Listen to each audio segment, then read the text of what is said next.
चिराग पासवान के करीबी माने जाने वाली अंजू रानी सिंह जी इस वक्त मौजूद है। मैडम, चिराग पासवान 36 सीट पड़े हैं, भाजपा वाला कह रहा है कि 22 सीट आपको देंगे, तो ये मोल भाव क्यों हो रहा है इतना?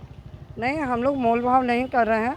जो हम लोग मेहनत करते हैं और हमारी पार्टी एक सम्मानजनक सीट खोज रही है और मन चाहा जो जगह है वो हम लोग को अगर नहीं मिलता है तो जीत कैसे हासिल होगी।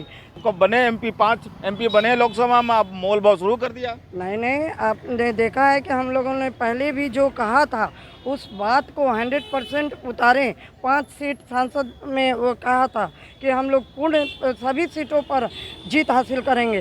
तो इस बार भी हम लोग की जीत है कि हम लोग 36 सीट से 40 सीट तक पाएँ, और अगर नहीं मिलता है तो चलिए 22 सीट वो लोग कह रहे हैं तो ये स्वीकार नहीं है।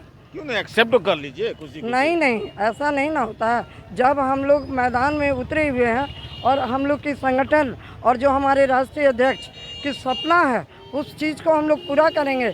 हम लोग अगर जितना सीट भी हासिल होता है, जितना भी सीट अगर 36 होती है तो 36 सीट पर हम लोग विधायक उतारने का साहस रखते हैं और उस पक्ष से हम लोग बात कर रहे हैं। एक सम्मानजनक सीट की बात कर रहे हैं। चिराग पासवान का लाइन शुरू कर दिया बोलना, उसी की भाषा बोल रही हैं आप? क्योंकि उसी का तोता होना।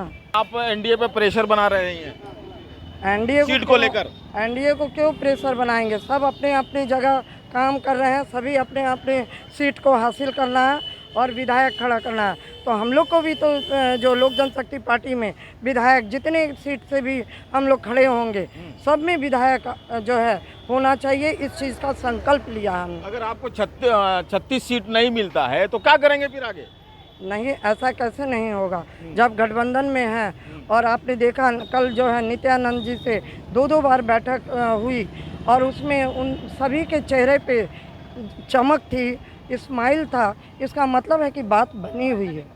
बात बनी हुई, कब तक ये क्लियर हो जाएगा, साफ हो जाएगा? बस 1 से 2 दिन में आपको पूरा क्लियर होगा। 36 सीट मिलता है चिराग पासवान को, लोजपा रामविलास पासवान को, तो कितने सीट पर आप लोगों ने टारगेट रखा जीतने का? देखिए, आदमी जैसे लोकसभा में बोला कि 100% हम लोग निकालेंगे, है ना, तो इस बार भी हर नेता संकल्प के साथ उतर रहे हैं मैदान में। 100% देंगे। तो आप कहते हैं कि चिराग पासवान मुख्यमंत्री होना चाहिए, एनडीए कहता है कि नीतीश कुमार के चेहरे पर हम लोग चुनाव लड़ेंगे। वो देखिए अभी वर्तमान में वही है ना, और हमारे गठबंधन में भी है। तो ऐसा नहीं है कि हम उनको साइड करके बात करेंगे, नहीं। अभी जो है 2025 में नीतीश कुमार जी हैं और अभी जो चुनाव हो रही है उसका जो प्रतिशत निकलेगा उस मुताबिक देखा जाएगा। लेकिन हमें एक सपना है कि वो एजुकेटेड है, विकास की ओर की बातें करते हैं, जात पात की बात नहीं करते हैं, है ना। अब देखिए जैसे आप तेजस्वी जी की ही बात कर लीजिए, तो यंग है पूरा, तूफान सुनते आ गया तेजस्वी यादव का बिहार में। एक बात जान लीजिए, दोनों ही यंग हैं, कोई कोना से कमी नहीं है। लेकिन जब एजुकेशन के मामले में आप आते हैं, है ना, आप ही लोग का देख लीजिए, है ना, मुस्लिम में कि 18% है, लेकिन उन्होंने क्या किया है? जब भी कहीं होता है दरी बिछा दिया, थोड़ा बहुत इधर उधर दाएं बाएं कर लिए, माँ बहन का योजना किए, क्या सक्सेसफुल हुआ? वो और अपनी ही माँ बहन को निकाल दिए। राजद वाले कह रहे हैं कि तूफान आने वाला है तेजस्वी यादव का। नहीं, ऐसा नहीं है।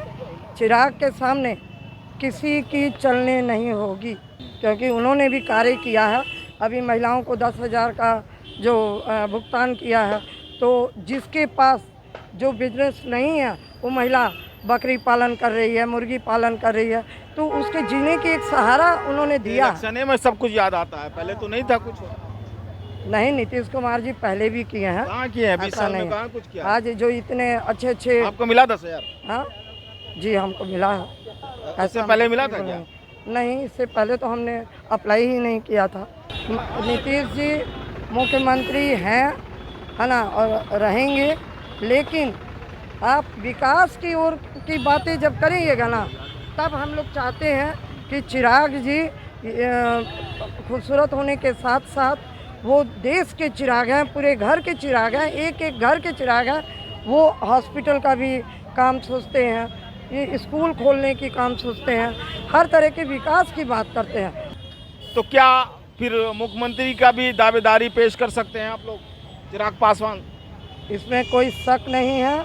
अगर हम लोग 100% सब सीट निकाल लिए तो निश्चित है कि मुख्यमंत्री चिराग पासवान बने। मैडम, न्यूज़ 21 चैनल से बात करने के लिए बहुत बहुत शुक्रिया आपका। Thank you.